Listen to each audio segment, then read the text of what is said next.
नमस्कार, संघर्ष वृत्तवाहिनीमध्ये आपलं स्वागत। घेऊया ठाणे आणि आसपासच्या परिसरामधील घडणाऱ्या महत्त्वाच्या घडामोडींचा आढावा। राज्यातील शासकीय विकास कामं करणाऱ्या कंत्राटदारांनी पुन्हा एकदा कामबंद आंदोलनाचा इशारा दिलाय। शासकीय कामांची जवळपास 89,000 कोटी रुपयांची थकबाकी असल्यानं कंत्राटदार संघटनांचं म्हणणं आहे। त्यामुळे आजपासून ठाण्यातील सार्वजनिक बांधकाम विभागातील कंत्राटी कर्मचाऱ्यांनी कामबंद आंदोलनाला सुरुवात केली आहे। राज्य अभियंता संघटना आणि महाराष्ट्र राज्य कंत्राटदार महासंघ या दोनही संघटनांनी हा संप पुकारला आहे। राज्यात लोकसभा आणि विधानसभा निवडणुका पार पडल्या, त्यामुळे या निवडणूक काळात योजनांचा आणि विकास कामांचा पाऊस पडला गेला। प्रत्येक आमदाराला खुश करण्यासाठी कोट्यावधी रुपयांचा निधी देण्यात आला। विकास कामंही सुरू झाली, मात्र आता निधी वितरित होत नसल्याने कंत्राटदार मात्र हैराण झाले आहेत। या विकास कामांचा जवळपास 89,000 कोटी रुपयांची थकबाकी वाढली आहे। त्यामुळे सर्व कंत्राटदारांनी आजपासून कामबंद आंदोलन सुरू केले आहे। राज्यात लाडकी बहीण योजनेमुळे तिजोरीत खडखडाट झाला आहे, त्यामुळे हा निधी मिळत नसल्याचं बोललं जात आहे। त्यामुळे विरोधकांनी मोठ्या प्रमाणावरती सरकारवरती टीका केली आहे। यावेळी ठाण्यातील कंत्राटदारांनी प्रसारमाध्यमांशी बोलताना सांगितलं की पंतप्रधान नरेंद्र मोदी यांनी सांगितलं होतं, विकासक जो आहे तो राष्ट्राच्या हितासाठी स्वतःचं तन मन धन खर्च करून काम करत असतो। मात्र यावेळी कंत्राटदारांनी सरकारला याचा जाब विचारत मुख्यमंत्री देवेंद्र फडणवीस यांना आम्हाला आमचा निधी वर्ग करा असं साकडं घातलं आहे।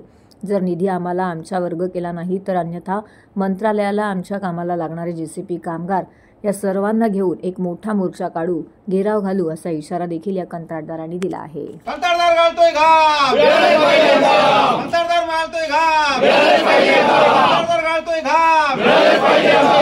अरे कोण बोलतो देणार नाही, कोण बोलतो देणार नाही। महाराष्ट्र राज्य कंत्राटदार महासंघाच्या वतीने कालपासून 5 तारखेपासून आम्ही राज्यव्यापी आंदोलनाचा इशारा दिलेला, आम्ही कामबंद आंदोलन सुरू केलेले आहे। त्या अनुषंगाने आम्ही आज ठाण्याचे अधीक्षक अभियंता यांना निवेदन द्यायला आलो होतो। आम्ही रितसर आंदोलन केलेलं आणि आम्ही त्यांना निवेदन दिलेलं आहे। ठाणे जिल्ह्यामध्ये हा जो अनुशेष भरून काढत असताना ठाणे जिल्ह्यामध्ये सार्वजनिक बांधकाम विभागामध्ये 2 जिल्हे येतात, एक पालघर जिल्हा पण येतो जो नवीन निर्मित झालेला आहे तो। तर ह्या पालघर जिल्ह्याची लोकसंख्या त्याचा अनुशेष आणि ठाणे जिल्ह्याची लोकसंख्या आणि त्याचा अनुशेष अशी दोघांची सांगड घालून सरकारने ते नियोजन करायला पाहिजे होतं, परंतु ठाणे जिल्ह्यामध्ये तसं काहीही झालेलं नाहीये। गेल्या 2 वर्षापासून आम्ही सतत बोंबलत आलेलो आहे की बाबा आम्हाला आमचा निधी जो आहे तो अपुरा आहे, आम्हाला निधी देण्यात यावा। इमारत दुरुस्तीसाठी ठाणे जिल्ह्याला 238 कोटीच्या निधीची गरज असताना 2022 ते 2024 ह्या 2 अर्थसंकल्पीय कालावधीमध्ये शासनाने आम्हाला फक्त 22 कोटी रुपये उपलब्ध करून दिले। आमची रस्त्याची कामं असू देत, 3054चा आमचा हेड असू देत, आमचा 0304 असू देत, आमचा रस्ते बांधणीचा असू देत, आमचा पूल बांधणीचा असू देत, आमचा साकाव बांधणीचा असू देत, ह्याच्यासाठी अंदाजे 600 कोटीचा निधी आमचा बाकी आहे। आदिवासी विभाग मोडला जातो, ठाणे जिल्हा हा आदिवासींचा विकास मोडला जिल्हा म्हटला जातो। या आदिवासी विकासाच्या जिल्ह्यामध्ये आमचे जवळजवळ 308 कोटीचा आमचा निधी बाकी आहे आणि शासनाने आम्हाला दिले फक्त 18 कोटी रुपये 2 वर्षामध्ये।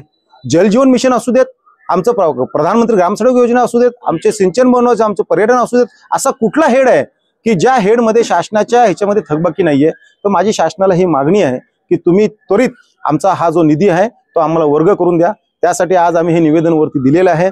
त्या निवेदनामध्ये आम्ही अधिकाऱ्यांना सांगितलेलं आहे, अधिकाऱ्यांनी आम्हाला सांगितलं की आम्ही ही सगळी तुमची मागणी जी आहे ती आम्ही शासनाला कळवू आणि ठाणे जिल्ह्यासाठी जास्तीत जास्त निधी कसा आणता येईल त्यासाठी आम्ही प्रयत्न करू। 100% आम्ही येत्या 2 दिवसानंतर आमची राज्यव्यापी आमची बैठक होणार आहे। त्या बैठकीमध्ये जो निर्णय होईल त्या निर्णयानुसार आम्ही पुढची कारवाई आम्ही 100% करणार आहोत। आज महाराष्ट्र कंत्राटदार महासंघाच्या वतीने जे राज्यव्यापी आहे कामबंद आंदोलन चालू आहे, त्याचं एक विभाग ठाणे विभागातून आम्ही आंदोलन करत आहे। ठेकेदार म्हटलं तर हा विकासाचा सरकारी आणि विकासामधला पाया आहे।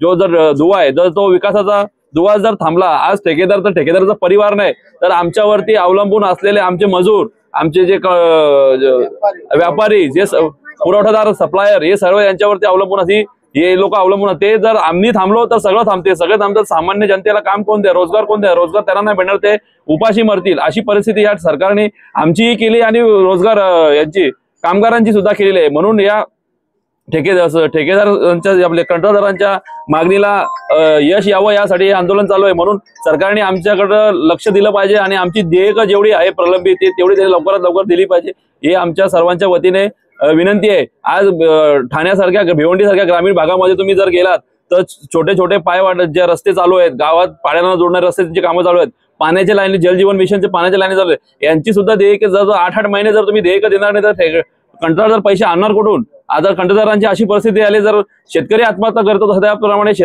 कंत्राटदार या काही दिवसात आत्महत्या करेल, अशी परिस्थिती या सरकारने कंत्राटदारांची केलेली आहे. ठाणे महानगरपालिकेचे मालमत्ता कर म्हणजेच प्रॉपर्टी टॅक्स भरण्याचे आवाहन. सन 2022-23 या आर्थिक वर्षाचे मालमत्ता कराचे म्हणजेच प्रॉपर्टी टॅक्सचे बिल ठाणेकर करदात्यांना महापालिकेमार्फत आर्थिक वर्षाच्या सुरुवातीस म्हणजेच माहे एप्रिल 2022 मध्ये देण्यात आलेले आहे. तथापि अद्यापही काही करदात्यांनी मालमत्ता कर महापालिकेकडे जमा केलेला नाही. सध्या आर्थिक वर्षाचा अंतिम टप्पा सुरू झाला आहे. मालमत्ता कर वसुलीसाठी महापालिकेतर्फे कडक कारवाई हाती घेण्यात आली आहे. या अंतर्गत जंगम मालमत्ता, टीव्ही, फ्रीज, वाहन व इतर जप्त करणे तसेच स्थावर मालमत्ता वॉरंट बजावून जप्त करण्यात येत असून मालमत्तेचा जाहीर विक्रीद्वारे लिलाव करून कराची रक्कम वसूल करण्यात येत आहे. मालमत्तेस पाणी पुरवठा करण्यात येणारे नळ संयोजन खंडित करण्यात येत आहेत. त्याचप्रमाणे थकीत मालमत्ता करावर 2% व्याज आकारले जात असल्याने भरावयाची रक्कम वाढत आहे. आपला मालमत्ता कर propertytax.thanecity.gov.in या लिंकद्वारे तसंच गुगल पे, फोन पे, पेटीएम याद्वारे ऑनलाईन पद्धतीने करण्याची सुविधा उपलब्ध करून दिली आहे. शनिवार, रविवार व सार्वजनिक सुट्टीच्या दिवशी नागरिकांना मालमत्ता कर भरणे सोयीचे व्हावे याकरता महापालिकेचे मालमत्ता कर संलग्न कार्यालय या दिवशी कार्यान्वित ठेवण्यात आलेले आहे.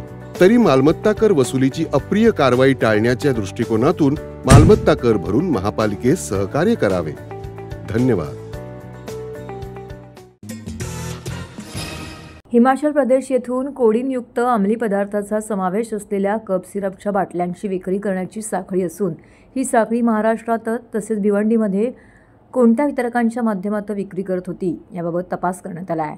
स्थानिक पातळीवर यामध्ये कोणाचा हात आहे याचा छडा या गुन्ह्याच्या तपासादरम्यान करण्यात येणार असल्याची माहिती ठाणे शहर पोलीस उपायुक्त अमरसिंह जाधव यांनी पत्रकार परिषदेत दिली आहे.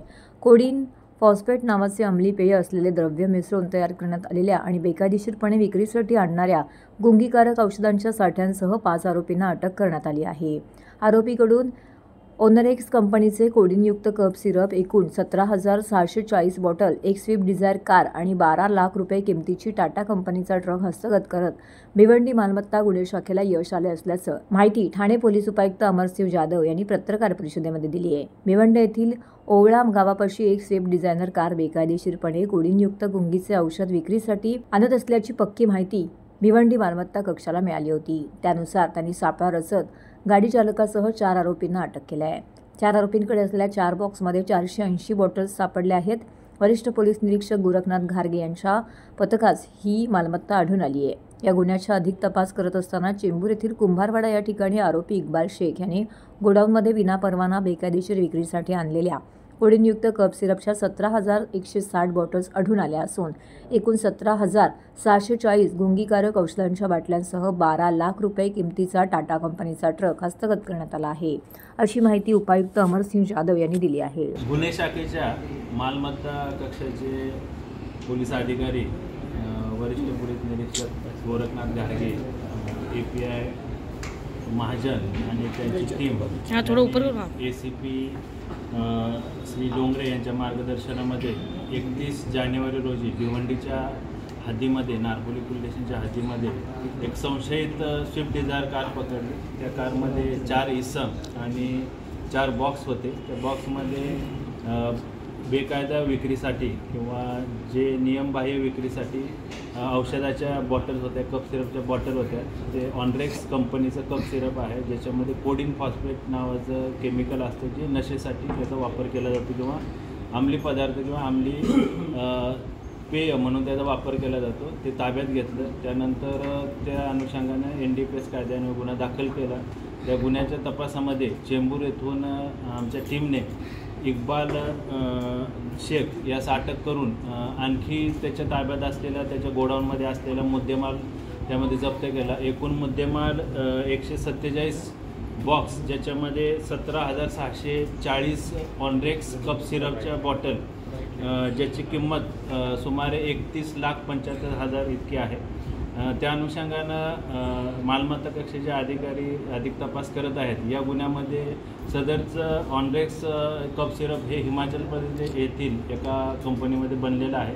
तेथून त्याचा जो डिस्ट्रीब्युशन आहे किंवा जे त्याचं वितरण आहे ते वितरण बेकायदेशीरपणे कुणी केलं, ते बनारस मार्गे किंवा उत्तर प्रदेशच्या राज्यामधून आपल्याकडे भिवंडीपर्यंत आलं, त्याचं वितरण कोणी केलं, त्या वितरणामध्ये कोण समावेश आहे, आणखी किती आरोपींचा समावेश आहे, या अनुषंगानं आम्ही अधिक तपास करत आहे।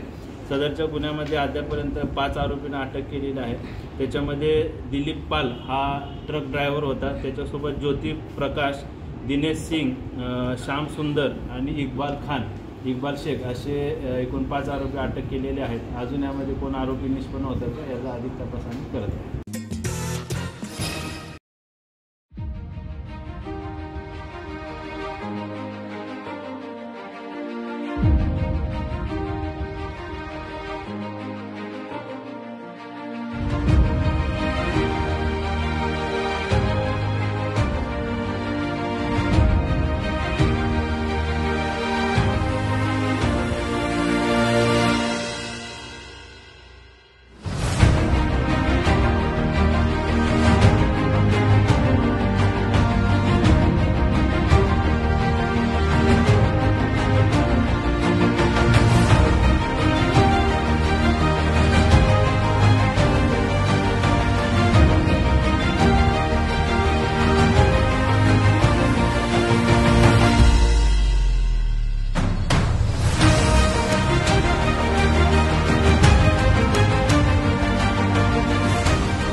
ज्ञानदानापेक्षा श्रेष्ठ दान दुसरं नाही या विचारांना सत्यात उतरवत भारतीय जनता पार्टी ठाणे शहर जिल्हा उपाध्यक्ष अनुराधा रोडे यांनी आपल्या वाढदिवसानिमित्त अनोख्या समाजसेवेचा संकल्प साकारला आहे। त्यांनी माजीवाडा येथील ठाणे महानगरपालिकेच्या शाळेतील तसेच साईनाथ नगर आणि माजीवाडा गावातील गरजू विद्यार्थ्यांना शालेय शैक्षणिक साहित्याचं वाटप करून शिक्षणाची गोडी वाढवण्याचा सुंदर उपक्रम हाती घेतला आहे। या उपक्रमातून सुमारे 300हून अधिक विद्यार्थ्यांना त्यांनी शालेय साहित्यांचं वाटप केले, ज्यामुळे त्यांच्या चेहऱ्यावरती हास्य फुलले। कार्यक्रमाच्या निमित्ताने विद्यार्थ्यांना शिक्षणाचे महत्त्व समजावून देत त्यांना उज्ज्वल भविष्यासाठी प्रेरित करण्यात आले। या कार्यक्रमाला गौरव रोडे, अनिल पुलेकर, स्मिता मुंडे, ज्योती रेवणकर, दीपक सोनवणे उपस्थित होते।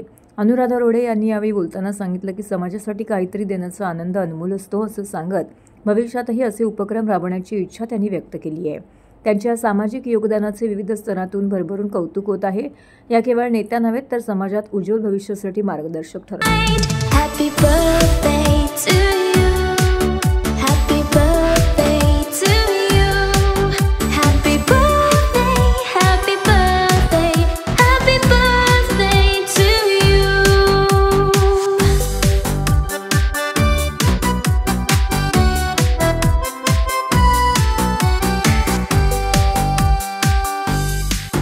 Happy birthday to you.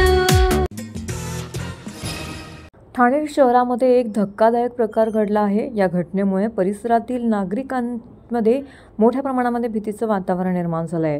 ठाण्यामध्ये नवजात बाळाचा मृतदेह इमारतीच्या सज्जावरती आढळून आला आहे। ठाण्यातील किसननगर परिसरामध्ये ही घटना घडली आहे। किसननगर परिसरातील खारुनिसा इमारत परिसरातून हा प्रकार समोर आलेला आहे। एक नवजात बालकाचा मृतदेह या इमारतीमधून चक्क बाहेर फेकून देण्यात आलेला आहे। यामध्ये या नवजात बालकाचा मृत्यू झाला असून श्रीनगर पोलीस स्थानकामध्ये याचा गुन्हा नोंदवण्यात आला असून पोलीस सध्या याबाबतचा तपास करत आहेत। आज सकाळी जो पण घटना इथे घडली आहे, बिल्डिंग खैरुनिसा बिल्डिंग आणि पंचजन्य बिल्डिंगच्या मध्ये गल्लीतले एका पहिल्या मजल्यावरच्या ब्रॉक्सगिरीच्या पत्र्यावरती एक नवजात शिशू आम्हाला पाहायला भेटलं आणि त्यानंतर जे पण प्रक्रिया पोलीस कर्मचाऱ्यांनी आणि आमच्या इकडच्या नगरसेवकांनी केले आहे आणि आता हा जो इंटरव्ह्यू त्यांनी घेतलेला आहे तर ते आम्ही एवढंच सांगायला इच्छितो की इथे पूर्ण एकदम घाबरल्यासारखं सगळ्यांचं इथे वातावरण झालेलं आहे। तर आणि दुसरं काय की हा कशी घटना घडली ते कोणाला पण अजूनपर्यंत डोक्यामध्ये बसतच नाही आहे। तर परत एकदम चांगली चौकशी करावी हे आमच्याकडनं सगळ्यांचं मत आहे. पहिल्या मजल्यावरती आहे, तिने बघितलं समोरच्या बारीत, ते तिला वाटलं की काहीतरी बॉल तरी आहे, काहीतरी काळा काळा. मग थोड्या वेळाने पूर्ण बारी उघडली हवासाठी, तर तिचं ध्यान गेला की हात लटकतो करून, तर ती तिकडेच घाबरली एकदमच की या कोणीतरी बाळ आहे वाटतं. आणि मग सगळ्यांना इन्फॉर्म केलं आजूबाजूला. मग फोटो काढला, मग पोलीसला इन्फॉर्म केलं. मग एखाद्या तासाने पोलीस पण आली आणि घेऊन गेले त्या बाळाला. असं कधी पहिल्यांदा घटला, बापरे, हालत खराब झाली बघून तर एकदम. आमच्या किसन नगर 1 नंबर बोला की पडवल नगर बोला की शिवाजीनगर बोला, आमचा हा परिसर एकदम clean and neat and clean परिसर आहे. त्याच्यामध्ये कधी असली क्राईम घटना कधी घडली नाही. हा आम्हाला सगळ्यांना पहिल्यांदा ऐकायला भेटली आहे आणि बघायला भेटली आहे. शारदा एज्युकेशन सोसायटी आनंद विश्व गुरुकुल महाविद्यालय ठाणे यांच्या वतीने गुरुवर्य आनंद दिघे गौरव व्याख्यानमालेचं आयोजन करण्यात आलं आहे. या उपक्रमाचं हे 3रं वर्ष आहे. या उपक्रमाचं पहिले पुष्प वक्ते लेफ्टनंट कमांडर विजय नायर यांनी गुंफले, तर विश्वासाचा राजमार्ग या विषयावरती त्यांनी उपस्थितांना मार्गदर्शन केलं. गुरुवर्य आनंद दिघे गौरव व्याख्यानमाला अंतर्गत अनेक मान्यवरांनी या ठिकाणी उपस्थित राहून मुलांना मार्गदर्शन केलं आहे. मुलांना योग्य दिशा त्याचबरोबर मार्गदर्शन मिळावे या अनुषंगाने आनंद विश्व गुरुकुल महाविद्यालय ठाणे येथे ही गुरुवर्य आनंद दिघे गौरव व्याख्यानमाला आयोजित केली जाते. शारदा एज्युकेशन सोसायटीचे अध्यक्ष विलास ठुसे, सचिव प्रदीप ढवळ, प्राचार्य हर्षता लिखिते, प्राचार्य सुयश प्रधान, प्राचार्य डॉक्टर सीमा हर्डीकर, मुख्याध्यापिका डॉक्टर वैदेही कोळंबकर, प्राचार्य मयुरी पेंडसे यांच्या मार्गदर्शनाखाली हा उपक्रम या ठिकाणी संपन्न झाला. तर मुलांनीही मोठ्या संख्येने उपस्थित राहून या कार्यक्रमाचा आनंद घेतला. तर हे होतं संघर्ष वृत्तवाहिनीचं आजचं बातमीपत्र. उद्या पुन्हा भेटू याच वेळी याच ठिकाणी ताज्या घडामोडींसह. तोपर्यंत नमस्कार.